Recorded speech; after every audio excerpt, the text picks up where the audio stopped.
Our next speaker is Radhika. When I asked her about her superpower, she said, the power of flying. Because every time that she dreams about flying, she looks at herself, but it looks like more like she's swimming. Plus, flying would be a very nice way to move around fast. Please give a round of applause to Radhika.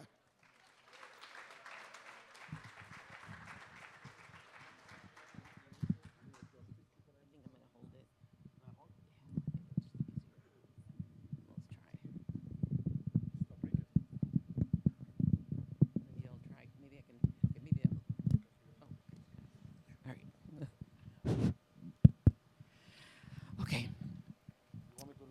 Oh, no, no, it's good. I'm also so much in admiration of literacy works. I had the pleasure of working with some of the staff a few years ago because they wanted to do the most beautiful thing. They wanted to gather their brethren. They wanted to gather other literacy volunteers and literacy professionals to just have a moment to acknowledge and mourn all that had been lost through through COVID, through no longer being in person, through all of the funding cuts. And that is one of the ways that we must sustain ourselves in the nonprofit world, in the work that we do as educators. We need to take care of ourselves and acknowledge the pain and the loss. And so I applaud for so much of the work you do, but I applaud Literacy Works for doing such a beautiful thing and for taking that time to acknowledge and give that moment the import and the attention that it needed. So awesome.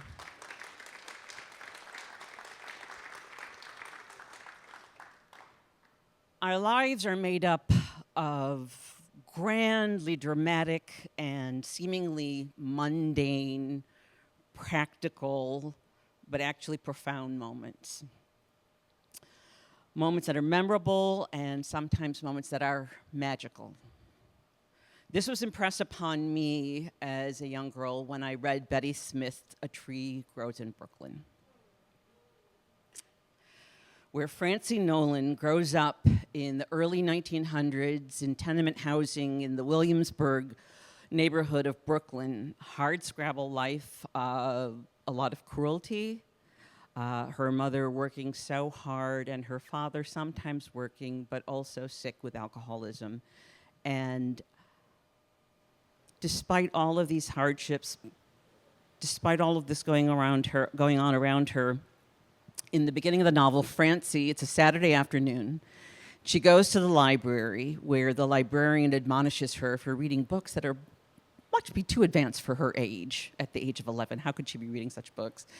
She stops at the candy store and with a penny is able to buy mint candies, and she goes home to their apartment and she climbs out onto the fire escape, and she's put her candies in a beautiful little dish, and she has her book under one arm, and she settles on the fire escape, and miraculously a tree was growing out of the pavement, and the branches reached up to their third-story fire escape, and so she sat there in this magical moment amongst the branches and read her book and savored her mint. Cut to about 70 years later in Kalamazoo, Michigan, an 11-year-old goes to the bookmobile library that came to our Arcadian neighborhood and gets a stack of books, goes home, realizes, awesome, my parents aren't home. I make my forbidden chocolate peanut butter oatmeal fudge in the little orange pot, and then go upstairs, steal away, and read about a girl who time travels during her an epileptic seizure and magically wakes up in the present day, but with the wedding ring from this time travel. So I'm reading about all of these magical things, spooning my fudge, and I'm in heaven. And I realized that Francie Nolan was teaching me to create these moments of grace amidst great hardship, and even when you don't seem to have very much. And I would put down my book and look at our, 4-bedroom home, wall-to-wall carpet, centrally heated, with the cupboards pretty full. And every 2 weeks, my mother would trudge out to Myers Thrifty Acres and come back in our, Dodge Polaris station wagon. I'd be in a forest of full grocery bags. And I realized we were very, very lucky. As simply as we lived as professors' children, I realized, through Francie, I realized, and the world that was opened to me by books, I realized that we actually had so much. Francie also gave me an appreciation for that intangible magic that love can conjure. My sister and I lived together in an apartment in a converted attic apartment in Ann Arbor, my last 2 years of college. And one spring day, my mother came and visited us and stayed for 3-4 days, and we had a wonderful time. And on the last morning, we went off to class, and my mother stayed home. Namita and I came back from classes, and our mother was waiting for us on the back porch. And she had her suitcase and just hugged us goodbye, and with a secretive smile, got into the car, put on her sunglasses, drove off back to Kalamazoo. Namita and I walked up the stairs to our apartment and just stood in awe. Somehow, in only a few hours, our mother had gone to the grocery store, gotten a bunch of wonderful treats. I remember the box of Pepperidge Farm pirouettes and other things stacked neatly on our table. And she had cleaned the place, even more importantly, and had pulled back every curtain and rolled up each shade. And our entire space was just suffused with this bright golden light. And it wasn't just sunlight. I realized that our mother had, in that morning, conjured magic with her love.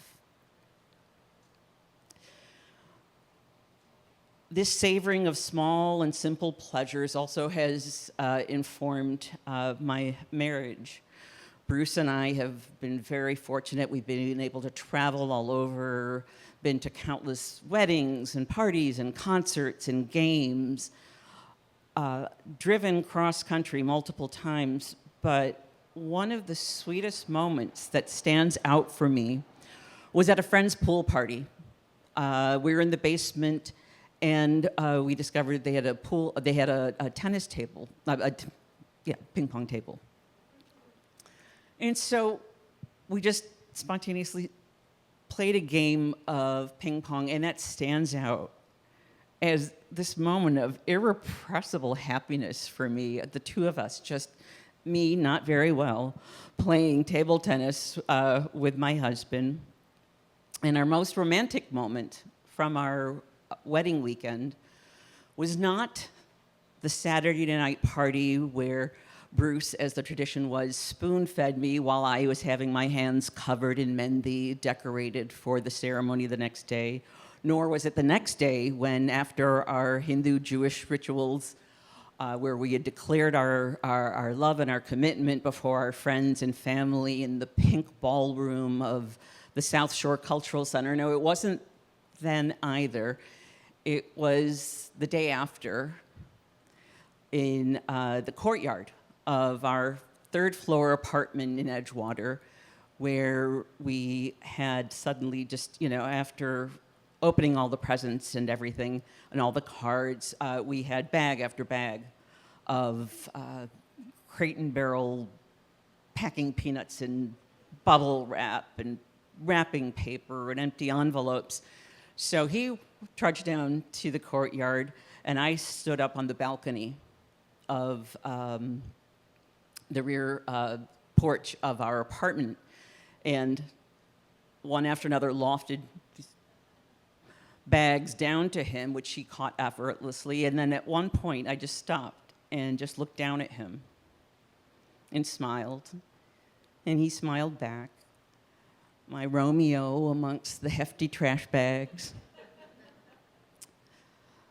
As South Asians, we really respect doctors. Our parents wanted us all to be doctors. Only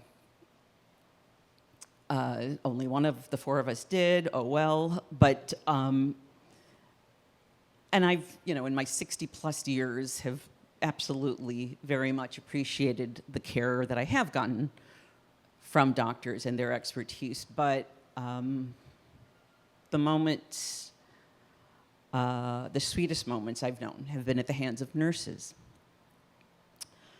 A home visiting nurse gave us one of these moments. She was treating our newborn daughter, Ronnie Devi, who had developed jaundice a few days after we got home. The last morning of this 3-day treatment, she pricked Ronnie's tiny heel for a blood sample and then took her temperature and told us, oh, she needs to be warmed up. She had me put Ronnie on my chest, Ronnie's still crying from the heel stick, and her head on my shoulder, and Bruce was standing there in his maroon bathrobe, and she had him take a blanket and stretch it out behind him and then envelop us in a cocoon of love. And I spontaneously broke into a song to try to comfort Ronnie. Ronnie Devi, mama's baby, Ronnie Jana, mama's bana. Jana is a word for beloved in Punjabi, and bana rhymes with Jana.